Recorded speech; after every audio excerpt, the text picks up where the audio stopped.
సింపుల్గా 5 minutes snack ఎలా చేయాలో చేసేద్దామా?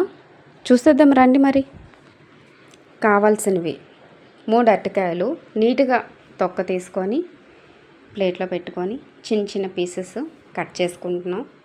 కట్ చేసుకున్నాక మన ఇష్టమండి, ఎన్ని కావాలంటే అన్ని, ఎంతమంది ఉంటే మనం తినే వాటి బట్టి తీసుకుంటాము. ఫస్ట్ 1/4 కప్పు కార్న్ఫ్లోర్ వేసుకున్నాము. కార్న్ఫ్లోర్ వేసుకున్న తర్వాత 1/4 కప్పు బియ్యం పిండి వేసుకొని 1/4 కప్పు శనగపిండి వేసుకొని 1 స్పూన్ అల్లం వెల్లుల్లి పేస్ట్ వేసుకొని 1 స్పూన్ కారం, నేనైతే కలర్ కోసమని పసుపు వేసుకుంటున్నాను చిన్న టీ స్పూన్తో.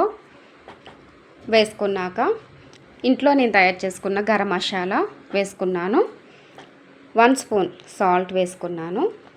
వేసుకున్నాక ఆ ముక్కలు అలాగ కలుపుతూ ఉన్నట్లయితే మనకి ఉత్తి పౌడర్లోనే ఇవన్నీ కూడా మనం కలుపుకుంటున్నాము. ఎందుకంటే మనం ఫస్ట్ కలిపేసుకున్నాం అనుకోండి, అరటికాయలో నుంచి ఎంత వాటర్ వస్తుంది, ఎంతలా అబ్జర్వ్ చేసుకుంటుంది చూసుకున్న తర్వాత మనం కొంచెం వాటర్ చిలకరిస్తే చాలు, వాటికి అంటుకుంటుంది. ఇటువంటి తర్వాత చూసుకుంటే ఇలా వస్తుంది. మొత్తం మిక్స్ అయిపోయాక స్టవ్ వెలిగించుకొని, నేనైతే ప్రతిదీ కూడా కుండల్లోనే వండుకుంటానండి. ఇది కళాయిలా ఉంటుంది అనమాట. ఆయిల్ వేసుకొని కళాయి పెట్టుకొని, ఆయిల్ కొంచెమే నేను వేసుకుంటున్నాను. ఎందుకంటే నాకు ఎంతైతే క్వాంటిటీ ఉన్నదో దాన్ని బట్టి నేను ఆయిల్ వేసుకుంటున్నాను. ఆయిల్ మరిగిందా లేదా చిన్నది వేసి చూస్తున్నాను.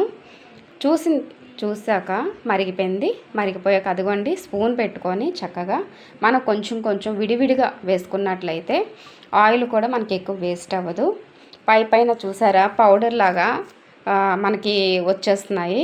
అంటే ఆ అరటికాయలు ఎంతైతే పౌడర్ కావాలో అంత మాత్రమే తీసుకొని మిగతాదంతా వదిలిస్తూ ఉంటుంది. మనం వాటర్ ఎక్కువ వేసాం అనుకోండి, మళ్ళీ పేస్ట్ లాగా అయిపోతుంది, విడివిడిగా రాదు, పొడి పొడిగా. అందుకోసమని నేను పౌడర్లోనే మిక్స్ చేశాను ఫస్ట్. మీకు ఇది ఒక చిన్న టిప్. ఫ్రై చేశాక ఇగోండి ఇలా ఏగుతున్నేటప్పుడు మనం గరిటె పెట్టి ఎక్కువగా ఏం కలపక్కర్లేదు.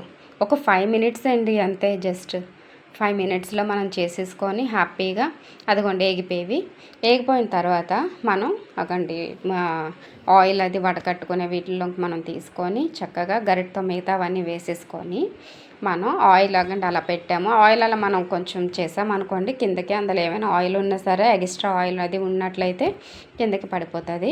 అదిగోండి నేను ఒక చిన్న కుండలోనికి తీసేసుకున్నాను. లాస్ట్లో వచ్చానంటే అని అనుకోకండి, the final look. Mummy oil లేదని అంటారు ఇంటికి వచ్చిన వాళ్ళు. చాలా బాగుంటాయి. మీరు కూడా ట్రై చేసి కామెంట్లో చూడండి, టేస్ట్ ఎలాగుందో కూడా చెప్పండి కామెంట్లో.